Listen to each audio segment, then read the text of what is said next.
Hey guys, we're back out here in Spicewood for day 2. As you can see, the guys got all the road base spread. They got the tamper out here today, getting nice and solid, wetting it down. They got their survey equipment out here, the transit level, getting everything nice and level.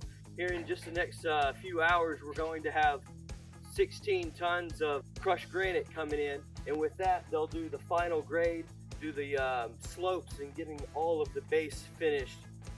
And the preparation with that.